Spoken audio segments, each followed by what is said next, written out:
What's up, y'all? It's your man Andre Rocks, aka Shegun Agu, the American refugee, live here in Ghana, Africa. Due to the renewed interest in my case, I've also been getting a lot of,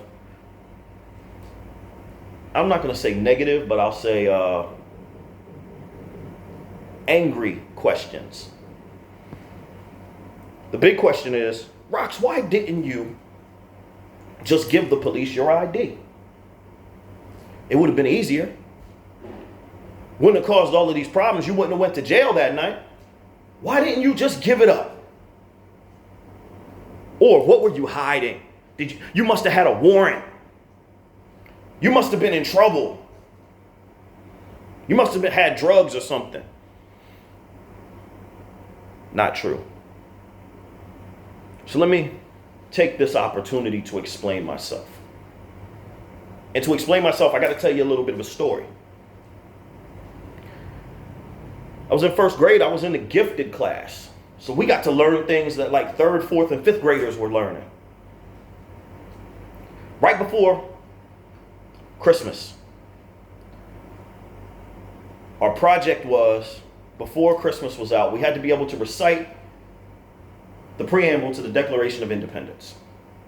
We hold these truths to be self-evident, that all men are created equal and they're endowed by their Creator with certain unalienable rights.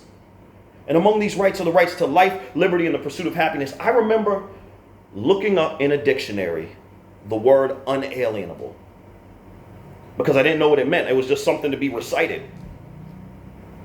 And I remember being so fascinated with the concept of having rights even as a kid that no one can take away. And if they took them away, I remember asking Mrs. Shipman, what happens to somebody if they take your rights away? And she said, they get in trouble. I said, anybody? And she said, yes, even the president of the United States can't take your rights away. No police, nobody can take your rights away. I remember, wow, that's great.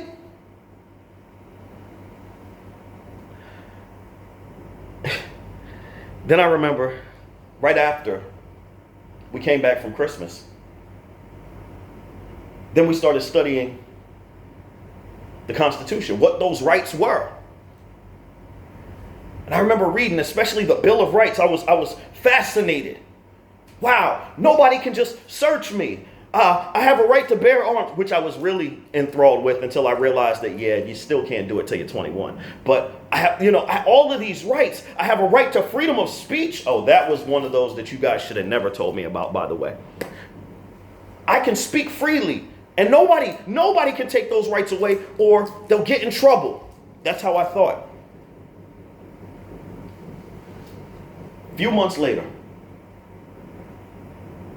riots broke out in Los Angeles. I remember my mother watching these things on the news and on this wooden cabinet TV that we had. Huge, monstrous thing. Orange carpet. It was bad. And I wanted to know what was going on. I saw these people just throwing things and beating people up and all of that. And my mom said, keep watching. And eventually CNN or whatever news outlet it was, they showed the beating of Rodney King. It was the first time I saw it. And I said to myself, well, they're violating his rights. And they're going to get in trouble because they can't do that. Even if they're police, they can't do it. They're going to get in trouble. And in my mind, there was no question about it. They were going to get in trouble. I didn't know about politics and race politics and all of the different things that went on. I just knew they were going to get in trouble. I'm 6. I'm 6 years old.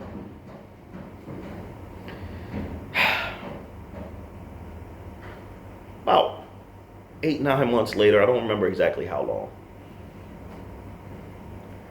we watched the verdict to the Rodney King case.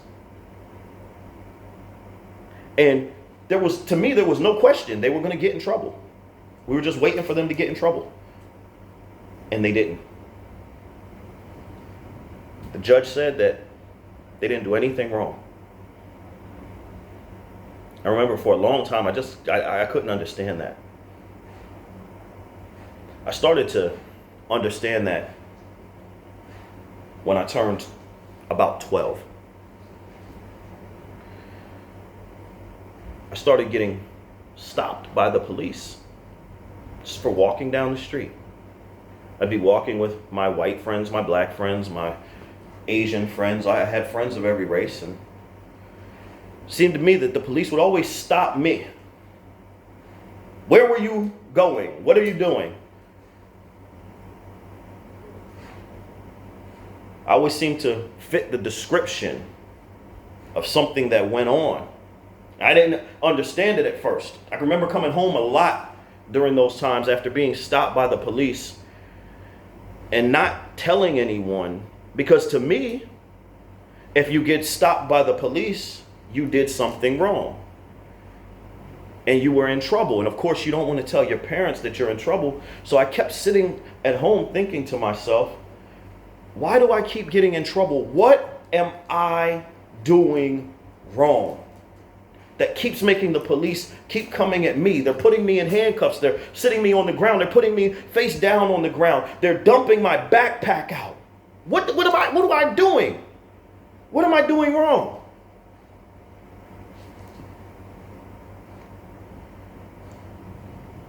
By about 13 or 14, I understood. What I was doing wrong was I was walking while black. I was playing while black. I was existing while black. And then I started understanding that those rights that I had been taught about, that were supposed to be unalienable,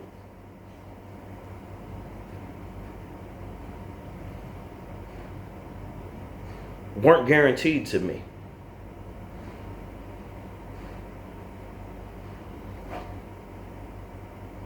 I started understanding that those documents that I had memorized and I had been told that this is how America is so much greater, the greatness of America did not apply to me.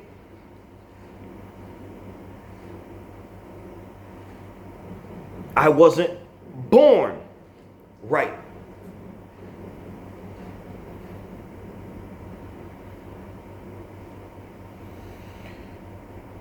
It was exacerbated when my parents, in an effort to get me a better education, sent me to a private school.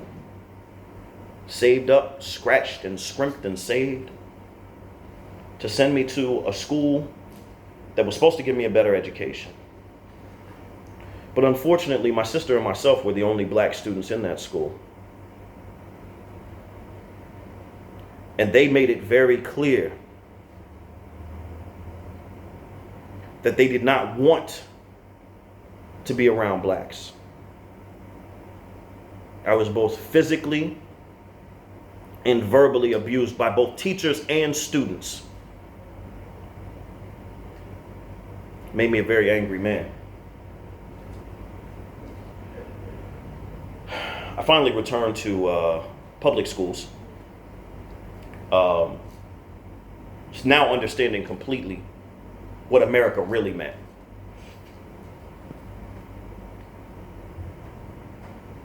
What being black in America really meant.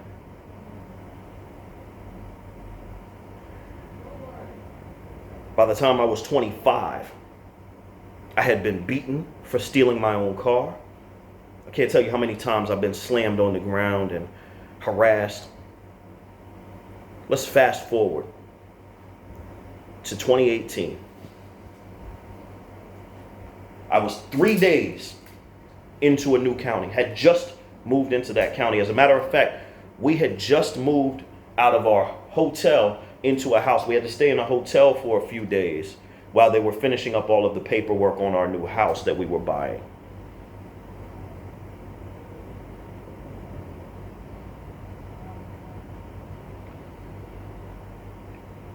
My father was driving the car. He was pulled over.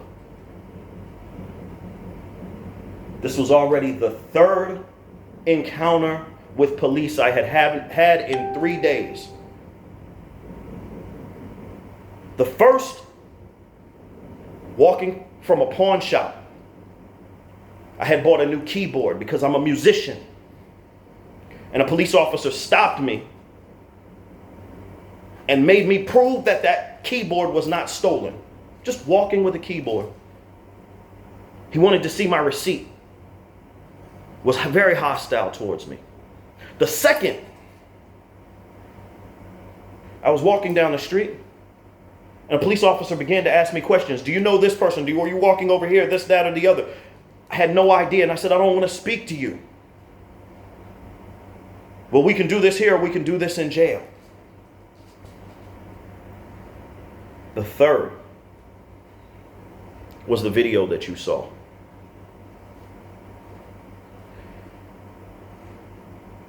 I had had enough. Those unalienable rights that I learned about in 1990 had been taken away from me every day of my life. I decided to fight back, to demand the rights that I was supposed to have been guaranteed since birth and had never been given.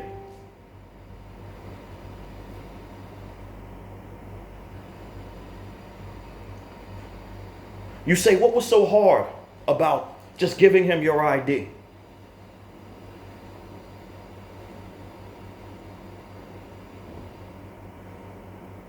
I had been giving my ID, been handcuffed, been slammed on the ground for too long. This was not about August 3rd, 2018. This was about 30 years.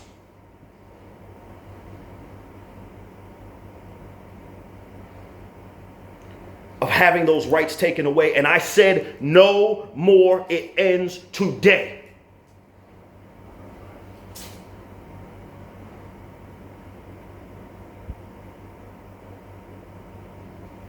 How much more did you expect me to take?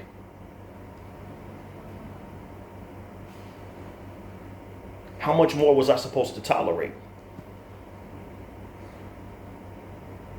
See, you think it was just about one time handing over my ID. That was just the straw that broke the camel's back. And now I'm angry. Now I'm angry. And I'm here to fight. The lawsuit that I filed right now, yeah, I can only file it for this incident. But I'm not fighting for a simple show me your ID. I'm fighting because I have a 10-year-old son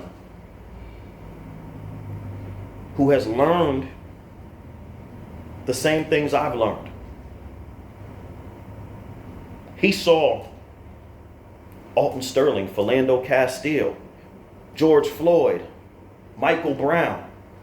He's reading the same things in school. We hold these truths to be self-evident, that all men are created equal. He's reading in school that I have a right to be secure in my person against unlawful search and seizure. He's reading in school that he has the right to bear arms. He's reading in school that he has freedom of speech. And just like me watching Rodney King being beaten down and saying, why? Why aren't these people getting in trouble? He's seeing the same thing. My Rodney King is his George Floyd. My Sean Bell is his Philando Castile. And guess what? My parents and grandparents saw the same thing. They grew up the same way. They saw the same frustration. Emmett Till.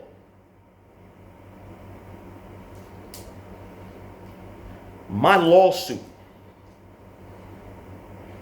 is so that when my son is 36 years old, he can say, damn, that was messed up how they used to do us.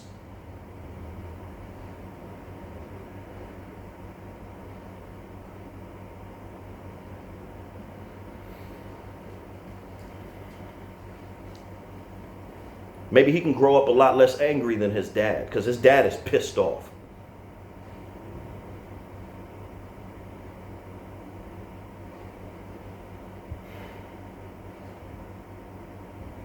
You want to know why I didn't hand him my ID? Because I don't have to.